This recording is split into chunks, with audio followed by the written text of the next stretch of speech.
আসসালামু আলাইকুম। তো আমরা যেহেতু প্রতি শনিবারেই আমার ভাইপোর ক্লাসে যাই, তো শুক্রবারে আমি জামা ডিসাইড করছিলাম যে কোন জামাটা পরে যাব। আর এই যে গ্রে কালারের জামাটা দেখছো, এটা কিন্তু আমার দিদি আমাকে গিফট করেছিল। এটা আমার খুবই ফেভারিট, বাট এটা কিন্তু আমি খুব অল্প মেবি দুবার পরেছি, তার বেশি বড় হয়নি। আর এই তিনটে মানে সবগুলো জামাই আমার ফেভারিট, যেগুলো আমি পছন্দ করে কিনি সেগুলো তো আমার ফেভারিট। আর যারা আমাকে গিফট করে ওগুলো আমার আরও বেশি ফেভারিট হয়ে যায়, কারণ ওইগুলো আমার পছন্দ না হলেও অন্যজনের ভালোবাসাও থাকে গিফটের মধ্যে, তো সেই জন্য আমার কিন্তু আরও বেশি ফেভারিট হয়ে যায় ওইগুলো। আর আমার কিন্তু অনেক মানে আমি তোমাদেরকে আগেও বলেছি যে একটা খুবই বড় ইনসিডেন্ট ঘটে গেছে আমার সঙ্গে, যেটা 10 তারিখ মানে ডিসেম্বরের 10 তারিখ থেকে। তো আমি এটার জন্য ঠিকঠাক ভিডিও বানাতে পারছি না, তো তোমাদেরকে সব শেয়ার করব ইনশাল্লাহ।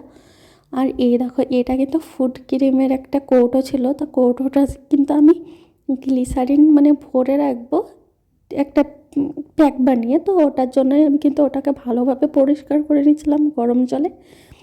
দেন আমরা কিন্তু রেডি হয়ে চলে এসেছিলাম আমাদের মোড়ে। আর এই দেখো, শনিবারে কিন্তু হাট বসে, তো ওখানে কিন্তু বসেও ছিল হাট।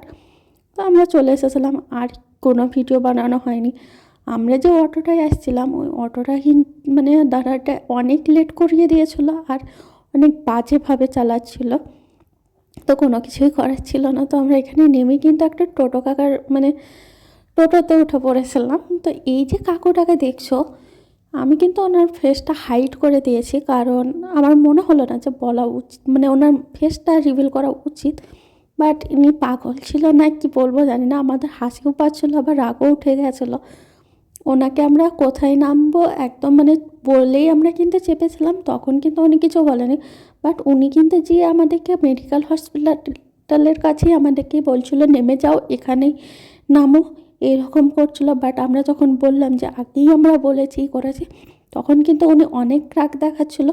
বাট আমরা নামিনি, আমরা কিন্তু আমরা যেখানে নামার মানে ডেস্টিনি ছিল ওখানেই নেমেছি।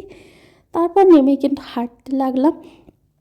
আর এই দেখো, আমি কিন্তু আসলেই আমি ভিডিও বানালে কিন্তু এটা আমার স্বভাব বলতে পারো, যে আমি এরকমভাবে ছবি মানে তুলেই থাকি হাতে। আর আমি কিন্তু এই যে কোরিয়ান হাত যে ইমোজি বলে যেটাই বলো, আমি কিন্তু এটা ফার্স্ট টাইম এইভাবে হাত কিন্তু দেখাতে দেখাতে করে ফেলেছিলাম। তো আমি এটাকেই দেখছিলাম এটা কিভাবে হার্ট সেফ হতে পারে। তো আমি ভালোভাবে লক্ষ্য করে দেখলাম, তো হ্যাঁ হয়। আসলে আমার জীবনে কোনো লাভ নেই, হ্যাঁ ফ্যামিলির ভালোবাসা অনেক আছে। তারপরে কিন্তু আমরা চলে গেছিলাম।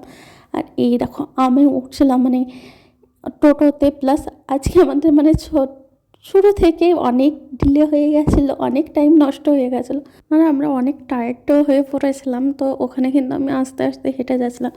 আর গিয়েই দেখলাম দেখো, 25শে ডিসেম্বরের জন্য কিন্তু অনেক সুন্দর করে সাজিয়েছিল। যদিও আমরা 25শে ডিসেম্বরের পরেই গেছিলাম, বাট এগুলো কিন্তু এখনও ছিল আর দেখতে কিন্তু বেশ ভালো লাগছিলো। আসলে বলগুলো ক্রিস্টাল বলগুলো আর আমি হাতে কিন্তু নড়িয়ে দেখছিলাম ওখানে। আর ওখানে একটা দিদি এসেছিলো ওনার বেবিকে নিয়ে, তো উনিও কিন্তু খুব মানে কিউট ছিল, সুইট, মানে খুব ভালোভাবে কথা বলছিল। আমার যেহেতু একটু মানে শরীর খারাপ, সেই জন্য বুঝতেই পারছো যে আমার কাশি হচ্ছে, তো তার জন্য সরি। আর এখানে কিন্তু আমার ভাইপো কান্নাকাটি করছিলো, তো আমি একবার ভিতরেও গেছিলাম। তো দেখো, ওর কিন্তু ভালোই শুরু হয়ে গেছে। তো এগুলো দেখতেও বেশ ভালো লাগছিলো। আমি কিন্তু এরপরে আবার বেরিয়ে চলে এসেছিলাম। আর বেরিয়ে বেরিয়ে কিন্তু ওখানে যে দিদিরা থাকে ওনারা কিন্তু আমাকে চা এনে দিয়ে দিয়েছিলো। চাটা বেশ ভালোই হয়েছিল, অল্প মিষ্টি ছিল, আসলে মিষ্টিটা কম ছিল সেই জন্যই আরও বেশি ভালো হয়েছিল। তারপরেও বলবো ওনারা কিন্তু অনেক সুইট, মানে মনেই হবে না যে বাইরের কেউ ওনার মানে এসছে। ওনারা অনেক সুইটভাবে কথা বলে, গল্প করে, তো এই জিনিসটা অনেক ভালো লাগে।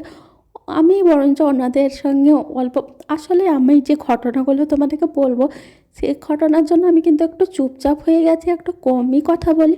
আমি কিন্তু আগে অনেক কথা বলতাম লোকের সঙ্গে, কিন্তু কিছু কিছু ঘটনার কারণে আসলেই মানুষ পাল্টে যায়।